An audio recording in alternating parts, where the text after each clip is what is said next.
Vamos dar início então aos nossos estudos do Evangelho segundo o Espiritismo dessa semana.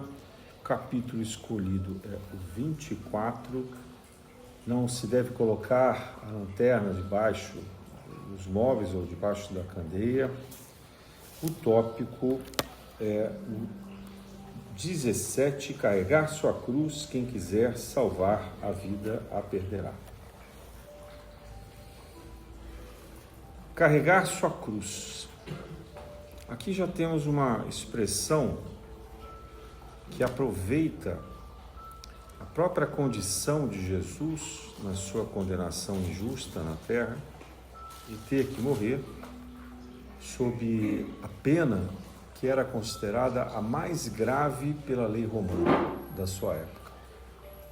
Uma pena não apenas de um martírio, mas de uma dor continuada, às vezes por diversos dias. E também uma prova exposta nas estradas ou nos lugares visitados para demonstrar que aquele criminoso era um exemplo na condenação. Um exemplo de que Roma perseguia, julgava e matava, executava os seus criminosos, os seus piores criminosos. Jesus, obviamente, não era nada disso. Então, naquela condição, o que a gente percebe? Que há inúmeros erros que acontecem no julgamento, na perseguição do julgamento e na condenação de Jesus. É claro que isso vinha previsto por alguns profetas do Antigo Testamento. E Jesus se deixou levar com muita amorosidade, com muita serenidade, nesse cumprimento abusivo, para que, ao final, ele pudesse, enfim, ressuscitar, ou seja, restabelecer o seu corpo espiritual, aparecer e conviver com seus seguidores, né, e terminar, concluir assim, a educação que ele vinha testemunhar e oferecer na terra. Então, carregar a nossa cruz pode também parecer para nós mesmos uma medida de injustiça. E como que isso se estabelece? É muito difícil que algum de nós, diante de um sofrimento, de alguma prova difícil, uma doença, uma perda, né, um acidente, uma falência financeira, um abandono e assim por diante, é muito difícil que a gente se ache merecedor desse sofrimento. É muito difícil pensar que isso não seja movido por nós mesmos, ou por uma escolha dessa encarnação, ou porque antes de virmos para cá nessa encarnação, nós pedimos para experienciar esse sofrimento a fim de aprender novas lições. Lições de que tipo? Compaixão, humildade, paciência, resiliência, né? Aceitação. Então, os sofrimentos, eles acontecem não porque Deus é mau, não porque Deus está nos impondo uma condição e Ele tem um prazer, vamos dizer assim, de nos ver diante desse sofrimento. Não, muito ao contrário. O sofrimento acontece por escolha nossa. O sofrimento, portanto, é uma criação nossa, aceita por Deus, porque nós temos o livre-arbítrio, ou seja, nós podemos escolher a dor, mas Deus deseja de nós a alegria, Deus deseja de nós a abundância. E Jesus deu esse testemunho. Durante toda a sua vida, de todos os registros que nós temos, não há nenhum em que Jesus tivesse provocado a infelicidade. Muito pelo contrário. As pessoas que viviam com Jesus e dão o testemunho, falam dele como uma pessoa que trazia uma imensa sensação de bem-estar, uma imensa alegria. É claro que a mística sombria criada principalmente na Idade Média apresenta um Jesus sempre fechado, muito sério, sempre muito voltado a uma condição mística também, muito devoto, muito religioso. Mas qual foi o testemunho de Jesus pelo que a gente vê nos evangelhos? Ele viveu como qualquer outra pessoa, como qualquer judeu da sua época. Ele ia fazer as suas orações, ele trabalhava, ele estudou, ele cuidou da sua mãe, principalmente seu pai faleceu, provavelmente no início da sua fase adulta.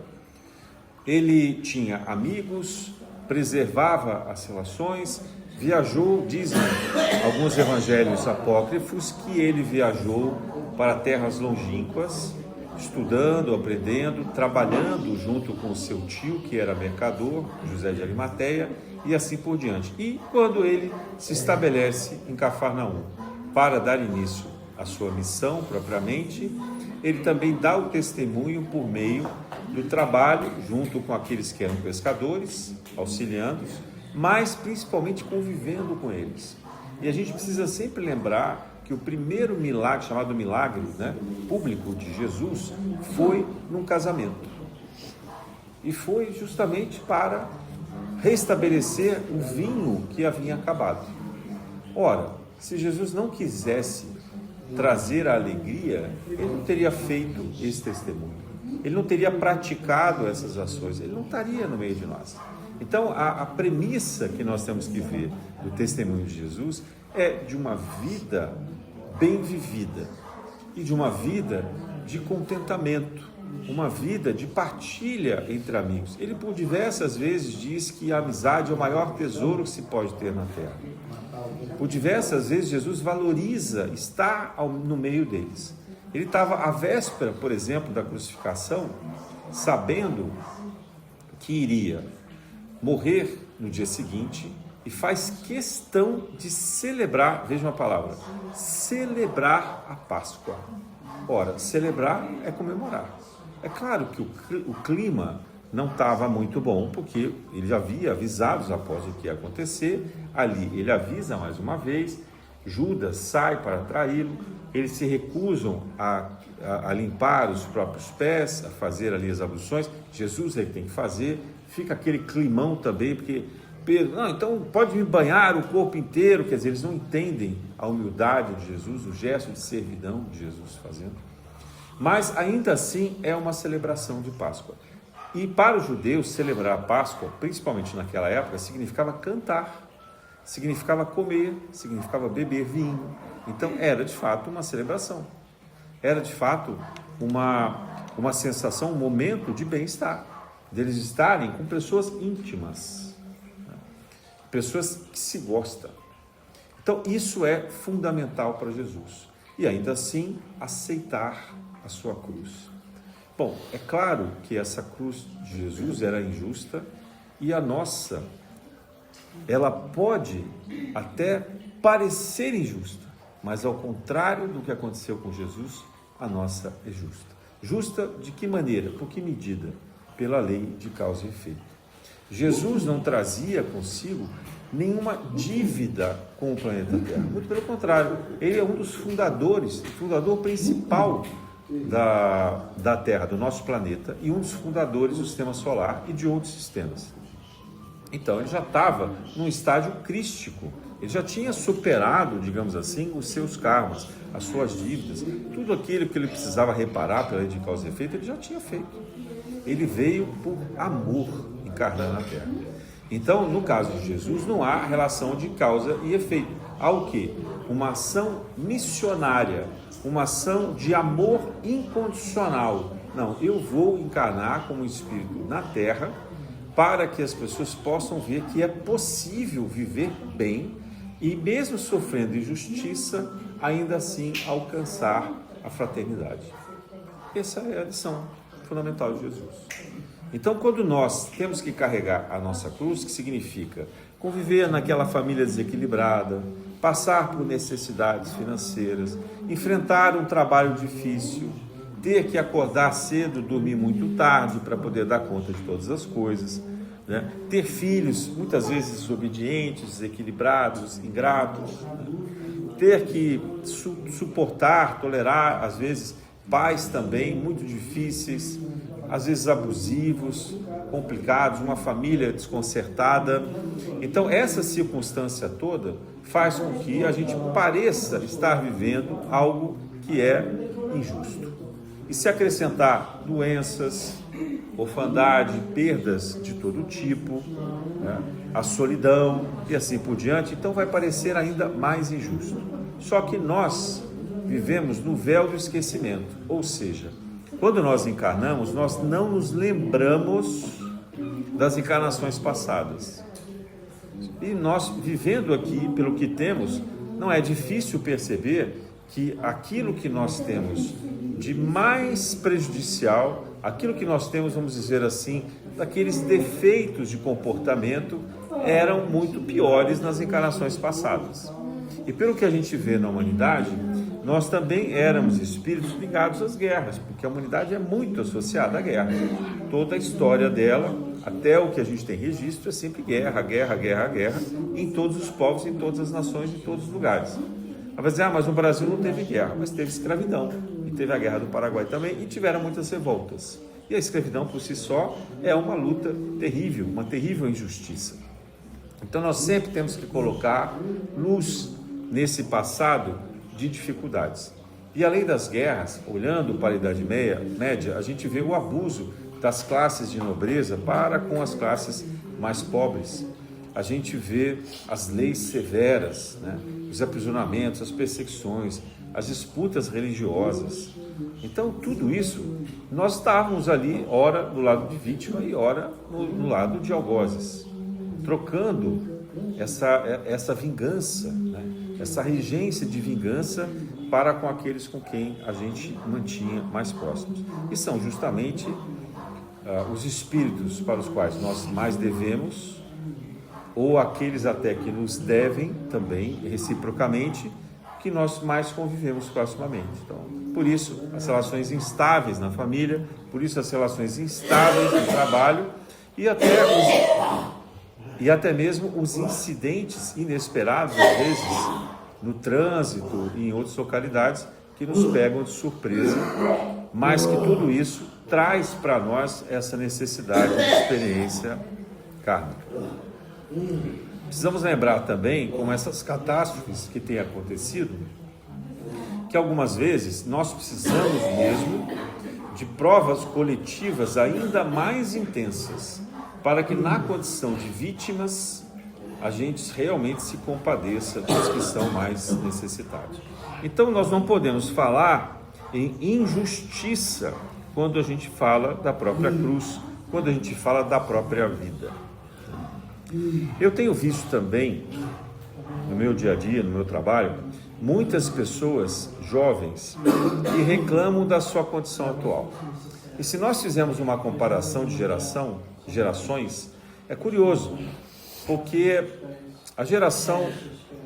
a minha geração e a geração anterior a mim, tem um histórico de trabalho e estudo muito duro. Acordar cedo, dormir muito tarde, passar muitas necessidades, trabalhar muito duro para conquistar uma casinha, um meio de transporte, constituir uma família. E longe daqui dizer que essas gerações mais antigas eram melhores, mas eu estou dizendo sobre a capacidade de se disponibilizar para o trabalho e fazer o sacrifício pensando no longo prazo, nas conquistas que às vezes demoram uma vida, né? Mas ainda assim persistir, acreditar e quando a gente vê, formar filhos com capacidades melhores condições de poder estudar e aí avançar profissionalmente, socialmente, financeiramente, etc. Mas o que eu encontro muitas vezes? Jovens que reclamam demais de ter que enfrentar, por exemplo, uma distância do trabalho de 1 hora, às vezes menos do que isso. E o exemplo que eu quero trazer, para mim muito rico, é de um acidente de aplicativo de moto. Então, uma pessoa que gostava de chegar no trabalho em 12 minutos, pegava sempre uma moto, né, de aplicativo. E um dia desses, ele estava correto, a pessoa que estava dirigindo a moto estava correta, mas um ônibus se desviou porque não viu a moto. A moto não é fácil de um ônibus ver, dá para imaginar pela altura, pela colocação dos espíritos retrovisores, etc., que ela, fazendo alguma manobra de ultrapassagem, o ônibus desviou lentamente do seu roteiro e derrubou os dois, numa avenida grande, importante do Rio de Janeiro.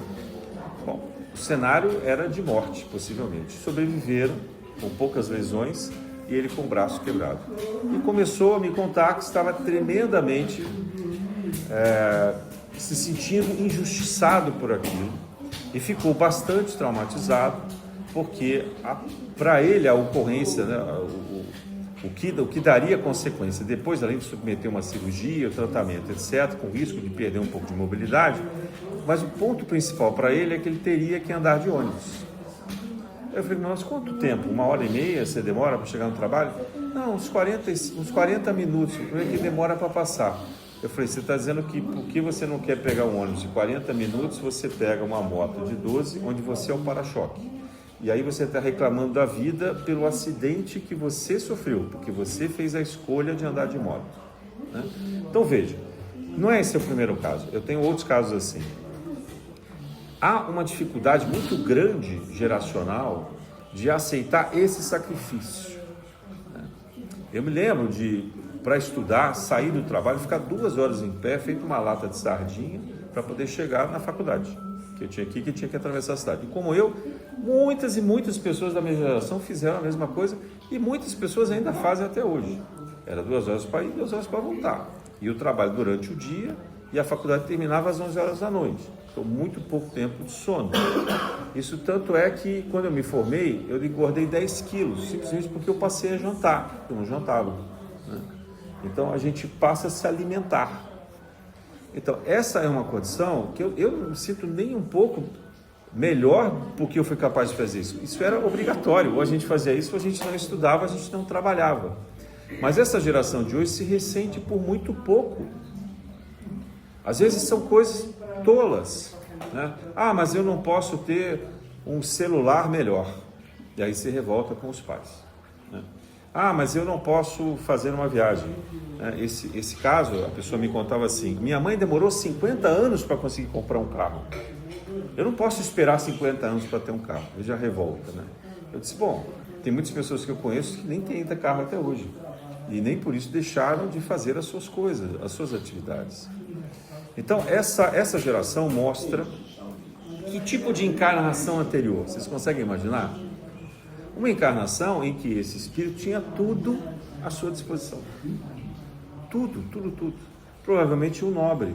Nasceu numa casa rica, uma família rica, em todas as condições, mas não aproveitou a riqueza que tinha para estudar, para poder ajudar as pessoas, também compartilhando essa riqueza. Falamos disso a semana passada, né? Para que serve a riqueza?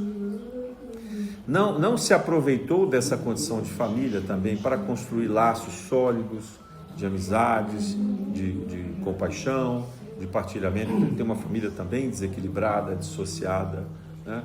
E agora vem nessa condição, que cá entre nós não é algo assim tão exagerado. A gente conhece situações muito piores. Ele nunca passou fome, ele tem uma casa para morar, ele tem pelo menos um dos pais que o acompanha, né? Ele pôde estudar com o sacrifício da mãe.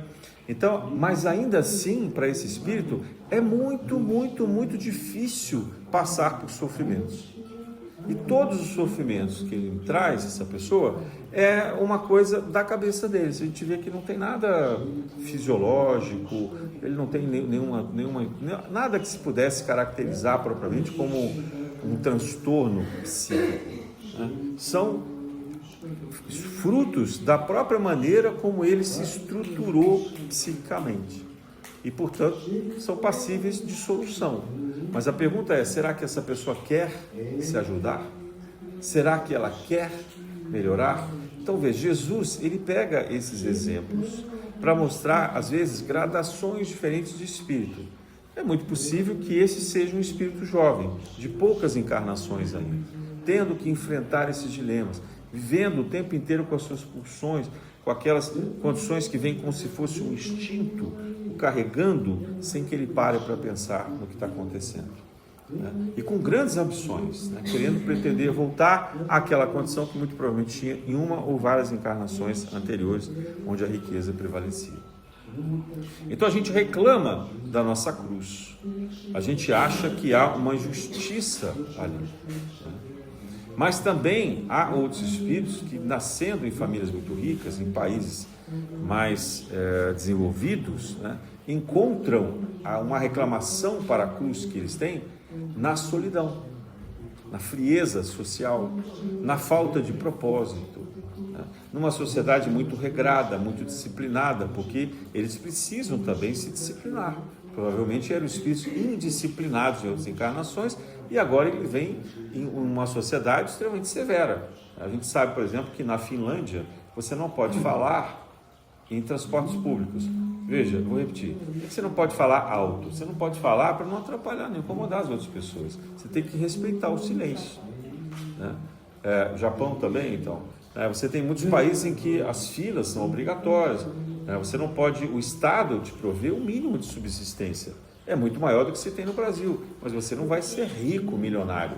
O país tem milionários, mas os empregos garantem condições que são razoáveis. As pessoas conseguem ter uma casa, conseguem ter um carro bom, mas também não tem nada em excesso, né? Porque o padrão de vida deles é muito caro.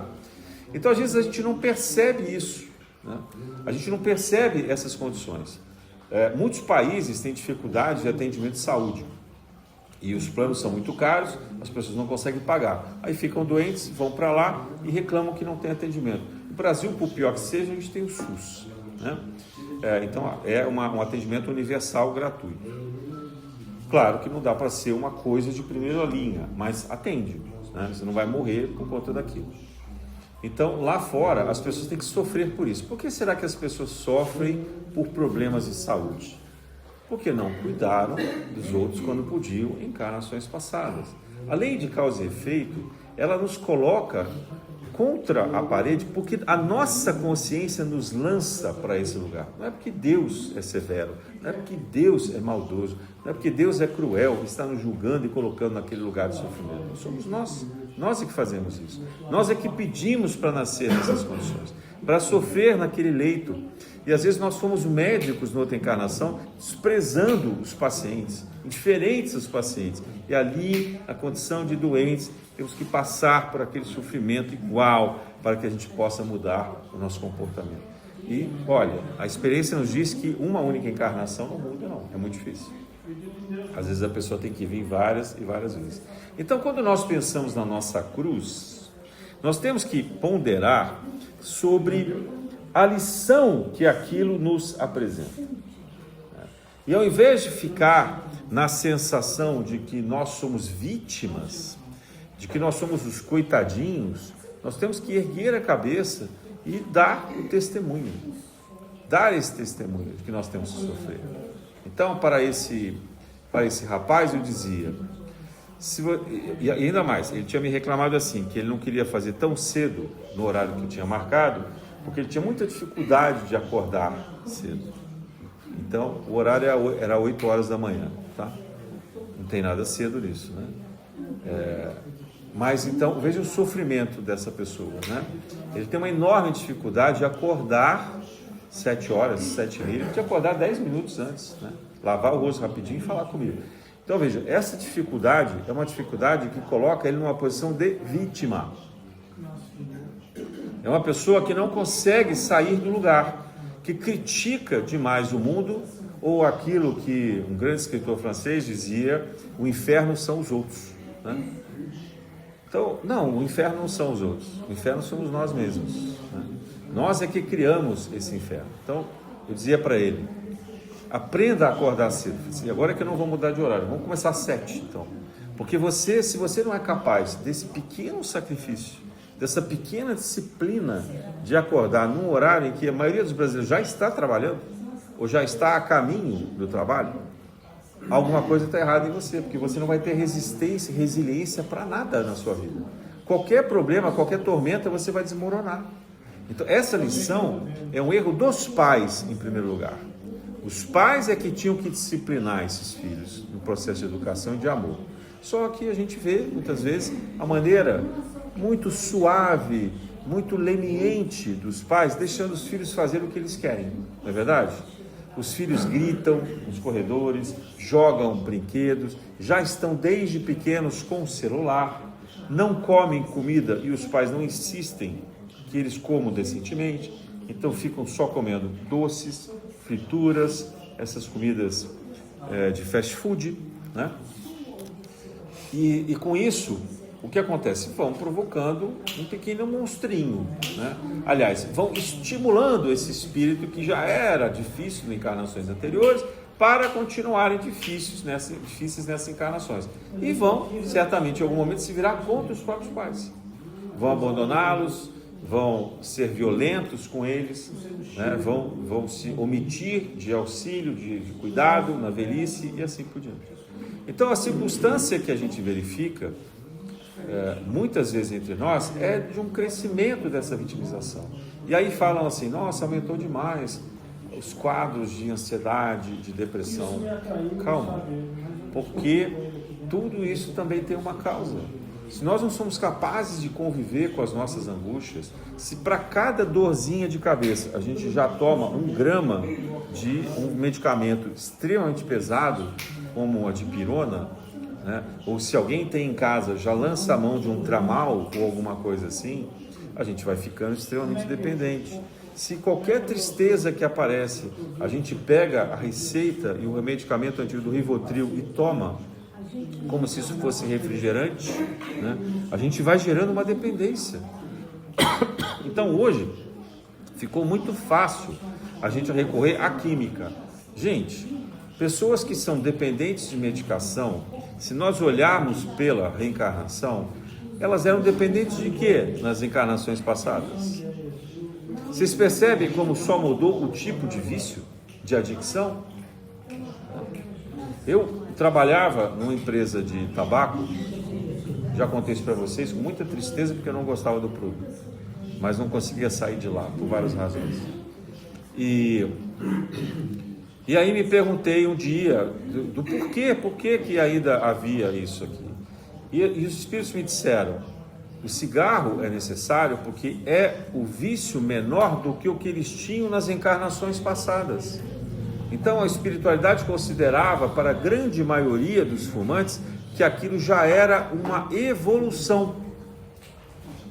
Porque nas encarnações passadas os vícios eram muito mais graves e severos e fizeram com que eles perdessem muitas vezes a vida. Mas alguém vai dizer assim, mas fumar não é uma espécie de suicídio? Segundo nos diz o Espiritismo, a literatura espírita, sim, é uma espécie de suicídio lentamente. Mas as drogas que eles utilizavam faziam com que eles se matassem abruptamente e matassem outras pessoas. E a gente sabe, olhando a história da humanidade, a droga é algo muito antigo, né? Há um domínio, por exemplo, norte-americano sobre a China, viciando os chineses em ópio. Isso está na história, basta verificar, né? Então, o uso de ópio, o uso de muitas plantas conhecidas entre os xamãs, entre as comunidades tribais, e depois, mais recentemente, no século XX, a produção de cocaína, e depois heroína, LSD, ácidos, e agora como que chama? Esqueci. Anfetaminas e etc., né? Então, todas essas condições complexas que a gente vê hoje. Então, às vezes, esses vícios, né, são considerados menores. E a gente sabe que, por exemplo, um alcoólatra de hoje, ele não adquiriu o alcoolismo nessa encarnação. Ele é alcoólatra há muitas encarnações. Então, há muitas dificuldades a gente compreender as relações dos problemas que a gente vive. E alguém vai dizer assim, mas o que eu tenho a ver com isso? Né? Dizia um amigo meu. Eu, Kiko, né? O que eu tenho que ver com isso? Né? Tudo, porque provavelmente foi você quem colocou essa pessoa nesse vício, nessa condição de tormenta, nessa dificuldade lá atrás em condições anteriores. E agora você tem que resgatar. Se você não está mais viciado, mas você tem que resgatar. Você não é mais aquela vítima, você já saiu do vitimismo, mas essa pessoa está no vitimismo. E você que colocou ela ali, porque você foi um pai, uma mãe que não educou corretamente. Você não deu o cuidado correto que aquela pessoa precisava. Então essa é a sua cruz. A cruz que você escolheu. A cruz que você quis carregar. Ah, mas eu tenho uma relação muito difícil, eu vou abandonar essa relação e vou embora. cuidado, porque esse abandono só vai adiar muitas vezes aquela condição de reparação que você necessita. Vou ressaltar aqui, ninguém está obrigado a viver num ambiente em que não há mais respeito, em que há uma dominação, uma subjugação de um pelo outro. Ninguém está obrigado a viver nesse lugar. Mas, enquanto for possível ajudar o outro, nós temos o dever de fazer. Porque, às vezes, o outro, de fato, ele reage como um animal violento. Ele não consegue o convívio. Ele é extremamente explosivo, violento, etc. Não dá. Mas, então, a gente tem que acompanhar a distância de alguma forma. Mas a gente não pode usar essa palavra que significa abandonar. Né? Porque isso não é amor, isso é desamor. E a lei que nos leva para um planeta de regeneração é a lei da fraternidade. Não é a lei do abandono, do egoísmo, da distância, da vingança, né, da violência, do rancor, da mágoa. É a lei do amor. Então, se colocar numa condição de amor é se colocar numa posição atenta, de alguém que percebe o dever, que percebe a necessidade do cuidado, que se vê numa condição de uma oportunidade de reparação do mal que fez numa encarnação anterior. Então, assim, não precisa de muito exercício, não é difícil. A gente não precisa fazer regressão para saber que vida a gente teve no passado. É quando a gente se mete a querer fazer regressão, a gente fica com essas falsas ideias. Eu devo ter sido alguém muito importante, então eu quero fazer regressão para saber qual personagem da história eu fui, né? Normalmente as pessoas querem ser reis, rainhas, faraós, etc, esse tipo de coisa, né? Então, isso realmente, isso é muito negativo, é muito ruim, porque a gente vai acabar se atrelando a essas outras atividades. Então, não precisa, nós não precisamos disso. Nós temos que desenvolver a consciência de que aquilo que acontece hoje tem a ver com o mal que a gente fez em encarnações anteriores. Ora, eu não estou aqui numa casa espírita falando sobre o Evangelho e sobre o Espiritismo e sobre a fraternidade por acaso. Certamente, numa encarnação, em muitas encarnações anteriores, eu falei contra o Evangelho. Eu agi contra, eu fiz exatamente o contrário, eu descumpri tudo que estava no Evangelho. E eu escolhi vir nessa encarnação por esse meio, me foi dada a graça de ter a mediunidade, poder trabalhar numa casa espírita, para tentar reparar os meus erros. E aprender aqui, daquilo que eu falo, eu tenho que praticar. Porque não adianta eu falar da boca para fora, eu tenho que aprender e tentar praticar. Então, essa condição mostra claramente que eu fui. E não só eu. Pode pegar todos os dirigentes religiosos que estão por aí, todos os espíritas, né? Alguns falam que muitos espíritas foram membros severos do período de Inquisição, por exemplo, imagina, né? Então, ao invés de botar a gente na fogueira, médium na fogueira, agora a gente vai resgatar médium, a gente vai treinar médium, a gente vai formar médium, né? Eu não sei o que eu fui, gente, mas não foi coisa boa não, né? Se não foi isso, foi coisa pior. E cada um de vocês também, né? Porque se vocês estão num ambiente em que a mediunidade é importante, é porque antes vocês não gostavam de médium, porque antes vocês não aceitavam isso, ou então usavam a mediunidade para um fim egoísta, como por exemplo, consultar ciganas, né, que eram adivinhos, etc., usar a magia para fazer o mal. Então agora a gente vem numa condição de aprendizado.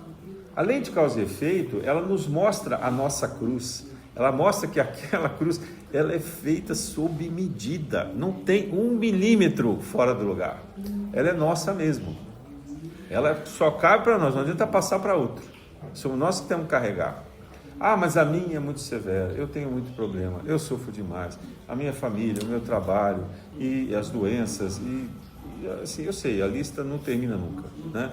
Mas você escolheu cada detalhe dessa lista de sofrimentos que você passa.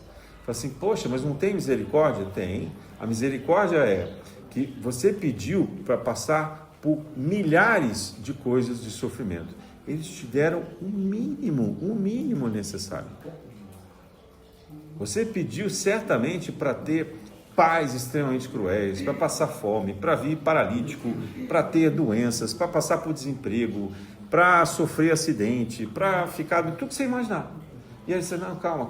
A gente vai te dar uma família amorosa, dentro do possível, você vai ter condição de estudar, aí você vai ter sim uma doença, mas não é aquela doença que você imaginou, você não precisa ficar cego de novo, você não precisa ficar com aquela condição de tentação de cometer o suicídio toda hora, você vai ter um trabalho razoável. Então eles vão amenizando, essa é a misericórdia divina. Porque se a gente fosse reparar o mal do jeito que a gente cometeu, Gente, imagina a Segunda Guerra Mundial. O que se fez, o que se faz ainda hoje na África, a Guerra do Congo, o que está se fazendo hoje na guerra na Europa ou no Oriente Médio. Essas maldades que essas pessoas praticam, ou os traficantes aqui no Rio de Janeiro, a gente sabe daquele repórter Tim Lopes, que botaram ele dentro de como que chama aquilo? Um galão de óleo, né? E queimaram e tudo. Quer dizer, essas maldades que a gente vê, essas atrocidades, você imagina um espírito desse tendo que resgatar isso. Ele faz isso para 100, 200, 500 mil pessoas. Ele vai passar por 1000 mortes iguais? Não. Essa é a misericórdia divina.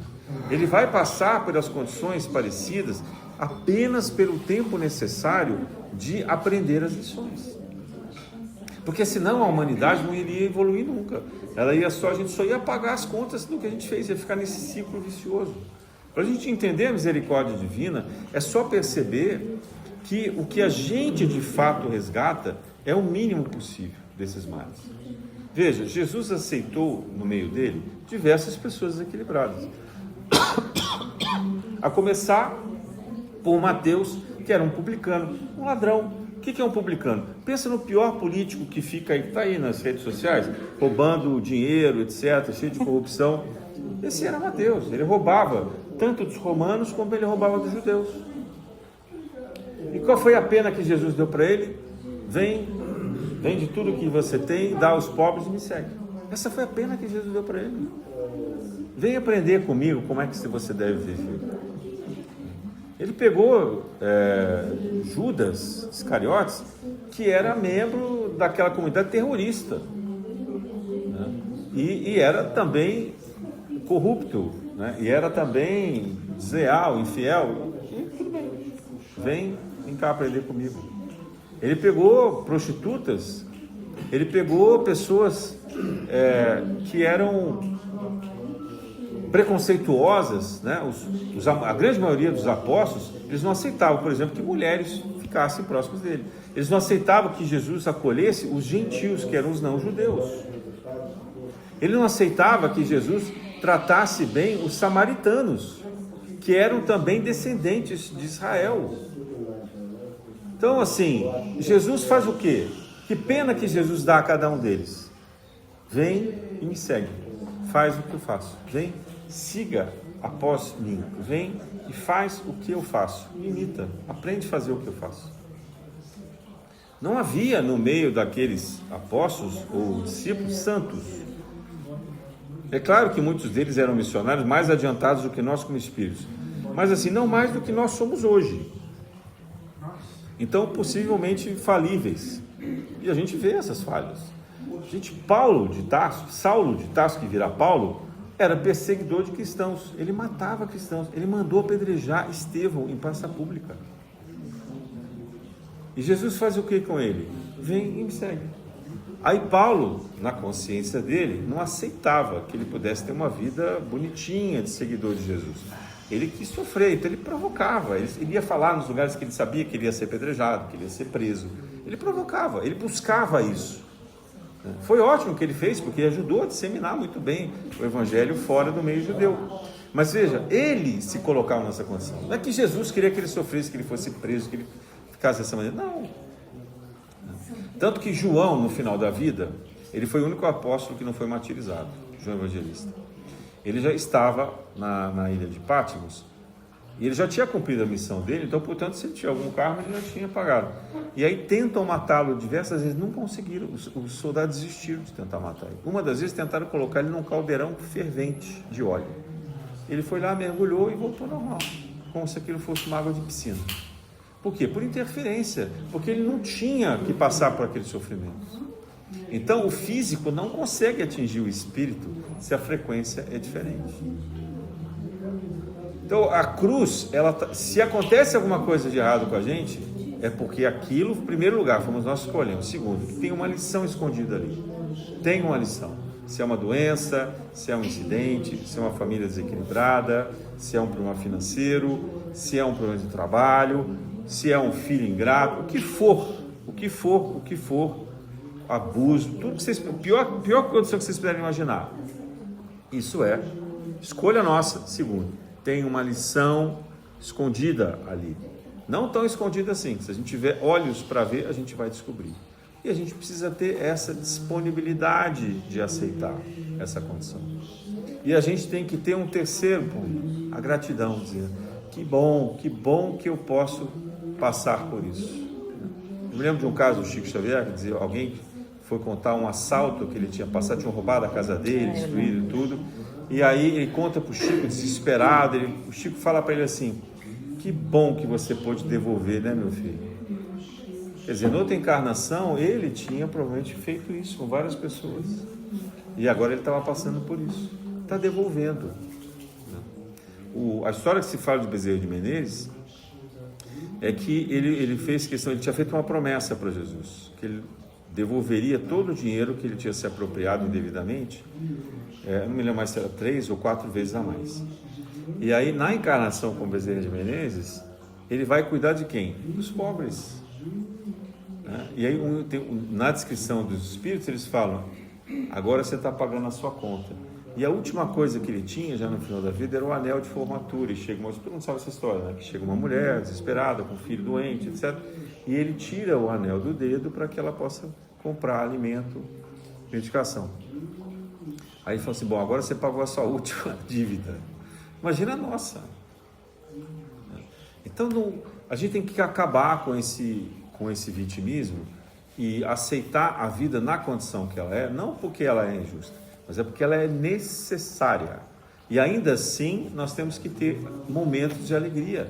Nós temos que nos sentir, envoltos nesse espírito de coragem, de fazer como aqueles mártires do cristianismo que entravam nas arenas romanas cantando, rezando, felizes. E os soldados romanos ficavam assustados. Esses caras estão indo para morrer e ao invés de eles ficarem se lamentando, chorando, eles estão cantando, eles estão felizes. Então a gente precisa ter esse espírito. Não é sair pelo mundo às gargalhadas, não é sair pelo mundo só querendo se divertir, mas é encontrar esse bem-estar, essa alegria nessa cruz que a gente tem que carregar. E cada um sabe a sua. Tá? Cada um sabe a dificuldade que tem, né? Porque a cruz vem no peso da necessidade, mas também no peso que cada um pode suportar. Nessa encarnação, não significa que a gente vai pagar ou liquidar todas as coisas ruins que a gente fez em encarnações passadas. Não, eles dividem isso em suaves prestações, gente. Parece o carneiro, tinha o carneiro do Silvio Santos, o carneiro do Baú da Felicidade. Você vai pagar em suaves prestações, fica escravo daquilo anos e anos. Então a gente fica escravo disso várias encarnações. E aí, né, e às vezes a gente vai liquidar essa dívida em momentos que a gente já está bastante evoluído. Se vocês lerem o livro Renúncia, do Emmanuel, fica muito claro que aquele espírito que já podia viver em Sírios escolhe voltar à Terra para uma encarnação sofrida, porque ela ainda se sentia, vamos dizer assim, endividada com aquela família, né? Ela veio sofrer pelo amor, porque ela sabia, se ela fosse capaz de viver aquele sofrimento, o testemunho dela tocaria o coração da sua família. Então ela faz isso. Mas ora, se ela sentia essa necessidade, é porque algum filete de dívida havia ali. Não uma dívida contabilizada pela espiritualidade, mas ela própria na sua consciência. E é por isso que às vezes a gente faz esses gestos tão grandiosos de renúncia para ajudar as pessoas necessitadas.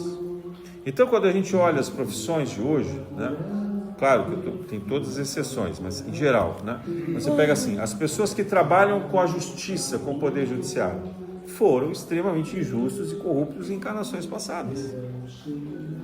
Estão vindo para tentar ser justos. Agora, podemos dizer que todas as pessoas que trabalham com justiça são corretos, honestos, éticos, né, fraternos, justos? Ou será que muitos deles nem são confiáveis? Então terão que voltar em outras encarnações para reparar esses erros, né? Aqueles que são políticos na Terra cometeram todos os tipos de desmando contra as comunidades, contra as cidades, contra os governos, as famílias, etc. Se eles não desempenham bem os seus papéis agora, provavelmente vão ter que voltar, trabalhar em outros planetas, voltar para uma estrutura de sociedade muito mais primitiva, para que eles possam reaprender essas lições. E aí a gente começa a entender o que é o exílio planetário, o que é a obrigação de você ter que viver num lugar pior do que a Terra hoje, e assim por diante, né? Então, se você olha médico e fala, nossa, o médico foi tão legal comigo, tão bonzinho, fez uma ótima cirurgia. Mas ele era um daqueles médicos nazistas no campo de concentração, né? Ou ele era uma pessoa que numa guerra ia lá e matava as pessoas com crueldade, etc. e tal. E agora vem para o campo da medicina, né? Falando médico, enfermeiros, né? Fisioterapeutas, tudo que vocês puderem imaginar, psicólogos, todo mundo está na área da saúde, fez maldades incríveis contra pessoas e agora resgatam, né? Vem nesse papel de resgatar essas duas coisas. Isso vale para qualquer coisa, gente, né?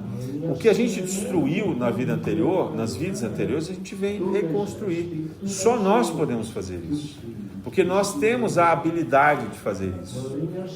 Os pretos velhos que trabalham nas casas de umbanda, nos centros espíritas, eles dizem, muitas vezes já são espíritos iluminados, que têm formas orientais, outras maneiras de se apresentar, mas que retornam à condição do mal que eles faziam quando eles estavam encarnados e que faziam magia negra. E aí, como eles sabiam fazer magia negra, eles sabem desfazer a magia negra. Então, eles recuperam essa sua forma. Então, eles são muito evoluídos hoje, maravilhosos, corações imensos, mas que trazem essa marca. E só eles sabem desfazer isso. Dona Paula falava isso. Olha, o oriental nem vem para desfazer magia negra, que ele não sabe. Se ele viveu em outros ovos, ele nunca fez isso encarnado, ele não sabe desfazer. Precisa ser aquele que viveu, que praticou aquelas maldades. Quem são os espíritos socorristas que a gente vê nos abismos mais profundos dos umbrais? São aqueles que em encarnações anteriores, em outras épocas, foram também espíritos abissais, que praticavam aquelas maldades, né? Quem são as pessoas que trabalham nos presídios? Foram as pessoas que em vidas passadas eram os presidiários, né? Ou talvez os carcereiros cruéis, e agora tem que ajudar e invertem os papéis. Chico disse isso visitando um presídio, né? Perguntou lá para o delegado, quantos de nós somos aqui os criminosos? E aí, obviamente que o diretor lá do presídio disse, sei lá, 1000. Aí ele disse assim, mas esses são só os que foram descobertos. Porque fazendo a leitura espiritual, né, tinha que incluir todos os policiais, todos os carcereiros, todos aqueles que trabalhavam ali, de alguma maneira, na parte administrativa, na parte militar, o que quer que fosse. Então, olha a sua vida, né? Onde você trabalha, o que você faz, qual é o seu papel na sociedade? Qual é o seu papel na sua família? Que característica tem a sua família? Isso define você em encarnações passadas. Nem mais e nem menos. Aliás, muito mais. Será muito pior, muito, muito pior. Mas na misericórdia divina, eles abatem, dão um desconto bem legal, assim, sabe? Sabe aquela coisa que você faz no Black Friday? 80% de desconto. Você pode comprar uma geladeira por R$30. É isso, né? A espiritualidade faz isso com a gente, com muita misericórdia. Por quê? Porque Jesus e os grandes espíritos enxergam em nós não o que a gente tem hoje, mas o potencial do que a gente tem, quem a gente pode ser. Então a gente olha para espíritos que fracassaram na nossa história, como Átila, como Gengis Khan, como Hitler, etc. E diz, esses espíritos trevosos têm que sair da Terra. Jesus olha para eles e fala assim, imagina os grandes heróis que eles vão ser. Vão ser Gandhi, vão ser Madre Teresa de Calcutá, vão ser Buda, vão ser Chico Xavier. Porque na hora que eles aprenderem a lição, essa capacidade que eles têm de mobilizar pessoas, esse carisma, esse marco de ligação que ele tem, ele vai levar essas pessoas para o bem. Ele vai transportar essas pessoas para o lado bom das coisas. Quem leu o livro Libertação, de André Luiz, sabe disso. O resgate do Papa Gregório, numa missão que ele deveria estar vivendo agora no nosso tempo, de resgatar os antigos comparsas dele nas crueldades do umbral, para fazer o bem num trabalho religioso na Terra agora. Se ele está sendo bem sucedido ou não, só a espiritualidade pode dizer. Mas o fato é que ele vem com essa missão. E então basta que ele apareça, se anuncie, e todos aqueles que eram seguidores deles em vida passada vão seguir. Então a missão, por exemplo, desses grandes artistas, né? Eu às vezes vejo um grande artista fazendo muito sucesso, com música muito sensual, incitando droga, defendendo, né, o uso de de drogas, etc., comportamentos desequilibrados, muito revoltos. Imagina o karma que essa pessoa tem para uma encarnação posterior. Ele vai ser reconhecido pelo carisma, mas ele vai ter que levar essas pessoas para o bem. Então eles vão ser grandes líderes, admirados na sociedade por fazerem o bem. Só que ninguém vê o que eles foram nas encarnações passadas. Esses somos nós. Aqueles que são derrotados, caídos, e que estão aflitos por conta disso, são as pessoas às quais Jesus se dirigiu. Bem-aventurados os aflitos, bem-aventurados os que erram, mas que estão arrependidos, aqueles que se dão conta de que precisam mudar. Jesus não está preocupado com os nossos erros. Os erros não vêm nos primeiros momentos para serem reparados. Eles vão ser reparados quando a gente já puder reparar, quando a gente já estiver num estágio de poder ajudar as outras pessoas. É mais ou menos o que a gente vive hoje. A gente tem esclarecimento, a gente tem alguma condição social de sobreviver, né? Hoje a gente não passa fome, a gente está aqui comendo, a gente tem uma casa para morar, a gente tem uma família mais ou menos estruturada. Então a gente hoje pode fazer o bem. E é esse o convite que Jesus nos faz. Então, olhai pelos pequeninos, olhai por aqueles que passam mais necessidade do que nós.